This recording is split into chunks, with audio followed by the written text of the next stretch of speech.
আসসালামু আলাইকুম ওরহমাতুল্লাহ। আজ আমরা বিপদ ও সমস্যা থেকে মুক্তির জন্য বিশেষ কার্যকরী ৮টি দোয়া জানব ইনশাআল্লাহ। দোয়াগুলো হল: নম্বর ১, হাসবুনাল্লাহু ওয়া নি'মাল ওয়াকিল, নি'মাল মাওলা ওয়া নি'মান নাসির। অর্থ: আল্লাহ তাআলাই আমাদের জন্য যথেষ্ট, তিনি কতই না উত্তম কাজ সম্পাদনকারী। আল্লাহ তাআলাই হচ্ছেন উত্তম অভিভাবক এবং উত্তম সাহায্যকারী। তিরমিজি, হাদিস নম্বর ২৪৩১। প্রিয় নবী সাল্লাল্লাহু আলাইহি ওয়াসাল্লাম দুঃখ কষ্ট, বিপদ আপদ কিংবা দুশ্চিন্তা ও পেরেশানিতে উত্তীর্ণ হতে তার উম্মতকে এ দোয়া পড়ার জন্য উৎসাহিত করেছেন। নম্বর ২, লা হাওলা ওয়ালা কুওয়াতা ইল্লা বিল্লাহ। অর্থ: আল্লাহর সাহায্য ব্যতীত কোনো উপায় নেই আর কোনো ক্ষমতাও নেই। এ দোয়াটি জান্নাতের গোপন ভাণ্ডারসমূহের একটি। বিপদ ও সমস্যা থেকে মুক্তি পেতে বহু মানুষ থেকে পরীক্ষিত দোয়াও এটি। আবু দাউদ, হাদিস নম্বর ১৫২৬। নম্বর ৩, আস্তাগফিরুল্লাহাল্লাযী লা ইলাহা ইল্লা হুয়াল হাইয়ুল কাইয়্যুম ওয়া আতুবু ইলাইহি। অর্থ: আমি আল্লাহর ক্ষমা প্রার্থনা করছি, আমি ওই আল্লাহর কাছে ক্ষমা চাই যিনি ছাড়া প্রকৃত কোনো মাবুদ নেই, তিনি চিরঞ্জীব, চিরস্থায়ী, এবং তার কাছেই তওবা করে ফিরে আসি। আবু দাউদ, হাদিস নম্বর ১৫১৭। নম্বর ৪, আল্লাহু আল্লাহু রব্বি লা উশরিকু বিহি শাইআ।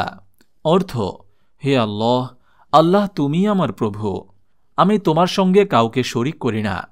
আসমা বিনতে উমাইস রাদিয়াল্লাহু তাআলা আনহা থেকে বর্ণিত, তিনি বলেন, একদা রাসূল সাল্লাল্লাহু আলাইহি ওয়াসাল্লাম আমাকে বলেন, আমি কি তোমাকে এমন কয়েকটি বাক্য শিক্ষা দেব না যা তুমি বিপদের সময় পাঠ করবে? এরপর তিনি তাকে এই দোয়া শিক্ষা দেন। আবু দাউদ, হাদিস নম্বর ১৫২৫। নম্বর ৫, লা ইলাহা ইল্লা আনতা সুবহানাকা ইন্নী কুনতু মিনাজ জালিমিন। অর্থ: হে আল্লাহ, তুমি ছাড়া কোনো সত্য উপাস্য নেই, আমি তোমার পবিত্রতা বর্ণনা করছি, নিঃসন্দেহে আমি জালিমদের অন্তর্ভুক্ত।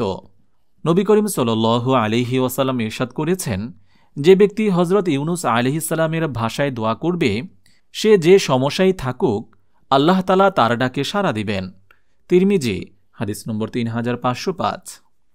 নম্বর ৬, হযরত আনাস রাদিয়াল্লাহু তাআলা আনহু বর্ণনা করেন, রাসূল সাল্লাল্লাহু আলাইহি ওয়াসাল্লাম যখন কোনো দুঃখ কষ্ট বা চিন্তা, অস্থিরতা তথা হতাশাগ্রস্ত হতেন তখন বলতেন, ইয়া হাইয়ু ইয়া কাইয়্যুম বিরহমাতিকা আস্তাগীস।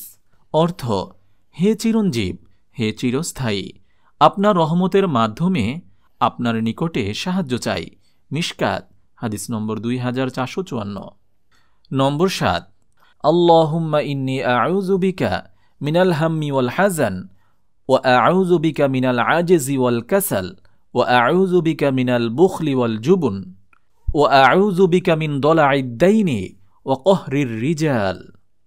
অর্থ: হে আল্লাহ, নিশ্চয়ই আমি আপনার আশ্রয় চাই দুশ্চিন্তা ও দুঃখ থেকে, অপারগতা ও অলসতা থেকে, কৃপণতা ও ভীরুতা থেকে, ঋণের ভার ও মানুষদের দমন পীড়ন থেকে।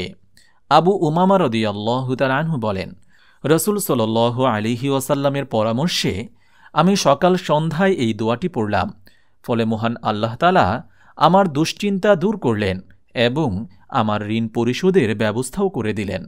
আবু দাউদ, হাদিস নম্বর ১৫৫৫। নম্বর ৮, হযরত আবু বকর রাদিয়াল্লাহু তাআলা আনহু বলেন, রাসূল সাল্লাল্লাহু আলাইহি ওয়াসাল্লাম বলেছেন, বিপদগ্রস্তদের দোয়া হচ্ছে, আল্লাহুম্মা রহমাতাকা আরজু ফালা তাকিলনি ইলা নাফসি তরফাতা আইন ওয়া আসলিহ লি শানি কুল্লাহ লা ইলাহা ইল্লা আনতা। অর্থ: হে আল্লাহ, আমি তোমার দয়া কামনা করি, তুমি আমাকে এক মুহূর্তের জন্য আমার নিজের হাতে ছেড়ে দিও না, বরং তুমি স্বয়ং আমার সমস্ত ব্যাপার ঠিক করে দাও, তুমি ব্যতীত কোনো মাবুদ নেই। হযরত আব্দুর রহমান ইবনে আবু বকর রাদিয়াল্লাহু তাআলা আনহু বলেন, রাসূল সাল্লাল্লাহু আলাইহি ওয়াসাল্লাম উল্লেখিত দোয়া বিপদগ্রস্তের দোয়া বলেছেন। আবু দাউদ, হাদিস নম্বর ৫৯০।